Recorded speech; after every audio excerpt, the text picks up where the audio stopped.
Andrew McCART, IFL TV, proudly sponsored by Everlast. Delighted to be joined by the one and only Freddie Roach. Freddie, you're here in Vegas in the Canelo plant fight week. You've got your own fight here, Elvis Rodriguez. He's fighting. He's looking to get back on that win column. Last fight out in May, majority decision, lost a close fight. I mean, what's he learned from that fight, Elvis Rodriguez? You know, he learned a lot in that fight. He just, I need him to go out and fight that fight. That we work out we're in the gym every day, and you know, he's gonna be more offensive and more. You know, he's really good. He's a great puncher. He has power with both hands, and he needs to use that. And I feel he can knock this guy out down the line. I know the guys from the Mexican Olympic team and good amateur background, but my guy has a good amateur background also. He's talking a good game, your opponent. He's talking a very good game, saying that even though you're coming in and you've got this pedigree and stuff like that, he's saying that I'm going to show you how a Mexican really fights, sort of thing. I seen him. That's what he said at the press conference. Don't know if you heard that, but he's coming to fight. So you're in for a fight on Saturday night. Yeah, that's why we're here. Yeah, because I didn't come all this way to it. I'm not that big a fan of Canelo to come all the way. You're probably the only one. But the thing is, you know, I have my kid in a very big fight against a Mexican Olympian, and a guy has a lot of good amateur credentials and so forth. But let's see what happens on Saturday. My guy's gonna come and fight. Well, you mentioned that you think he can knock him out. Is that the game plan? Is the game plan to go in there, obviously with the last fight being the loss? Elvis needs to make a sort of mini statement here. So is the game plan for you and Elvis, I don't know if you want to give too much away, but is the game plan for you and Elvis to go in there and get the knockout? No, I mean, I would never send my fighter out to knock somebody out. I prepare them to box well with the guys, and if a knockout comes, that's a bonus. But the thing is, you know, he's ready to go 10 really hard rounds, and no, again, he's in with a tough opponent. It should be a fun fight to watch. That's for sure. Talking about a fun fight to watch, Canelo versus Caleb Plant. I mean, Canelo this year, well, in the last 18 months, has fought 4 times. I can't remember a last time a champion's fought 4 times in 1 year.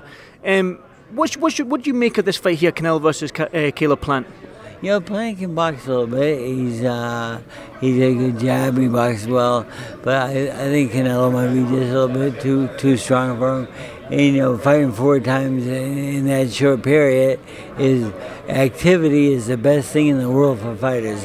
I don't care what anybody says about that. I'm telling the truth.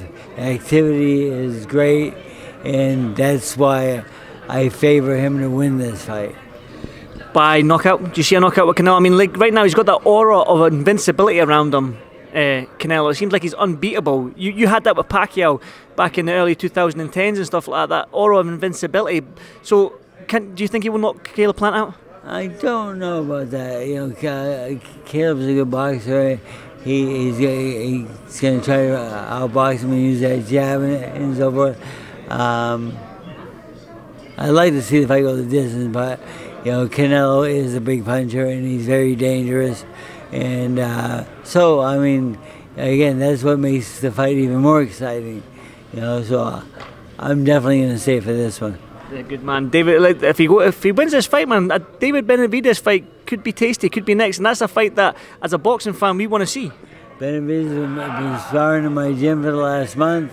He's doing real well. He's helped my guys out, and he's a good fighter, a very, very good fighter. And his older brother is training also, and he's on the same show. And you know, I got Gabe Rosado fighting in yeah, I got him in California, and on the same day in Arizona, the 2 brothers are fighting over there.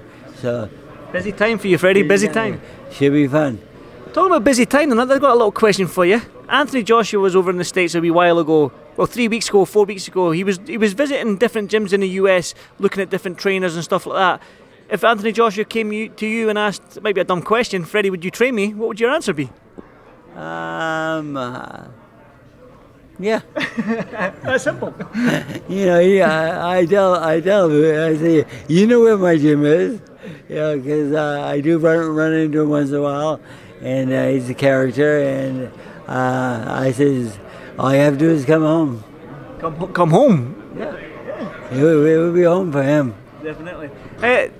Obviously, Joshua's demanding that rematch. He went straight to the rematch with Usyk. A lot of people were saying he shouldn't take it, but he's got the fighter's mentality. Do you think it's right for Joshua to take this rematch? Because a lot of people, well, fans mainly, are saying that it's not a good idea to go in against the rematch straight away against Usyk.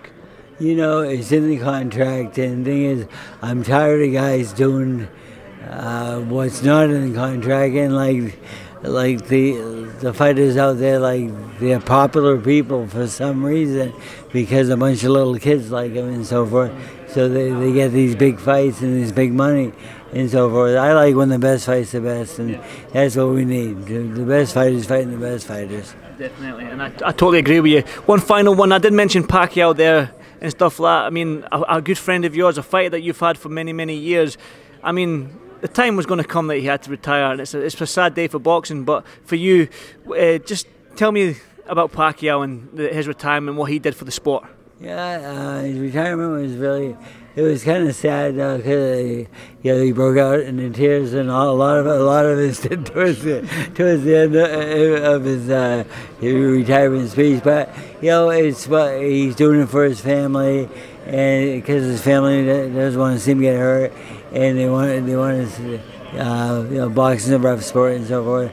And then I think they favor him maybe running for president, and then I think that maybe I'll go over and help him campaign for him being president, because I know he'll be a good president because he cares about the people. That's what we do say. We have seen him the way he is with the people and stuff like that. He's a religious man. He's got a kind heart. So if he can give back to the people after what he's done for boxing, then he's going to make a great president. But for one final one then, Freddie, before I let you go and do what you need to do, one final prediction for Canelo versus Plant for me.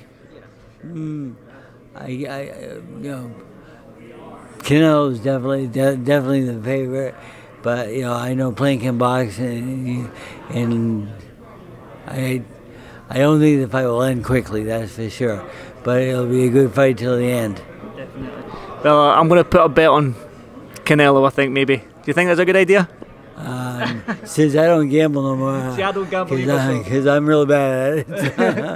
Well, I lost $40 a day already, so I'm not going to gamble myself. Yeah, Vegas is part of being here. Exactly. Those tables call. They get you, man. They draw you in. It's the bright lights and stuff like that. They draw you in. That I've lost. Well, last time I was here for the Pacquiao fight, I think I lost $200 on the craps table. So never again, Freddie. Never again. Listen, thank you so much for doing this Fightful TV. It's always a pleasure to see you, and it's good to see you. And good luck Saturday night with Elvis Rodriguez. Thank you very much. Appreciate it. Thank you. Thank you, Freddie. Thank you.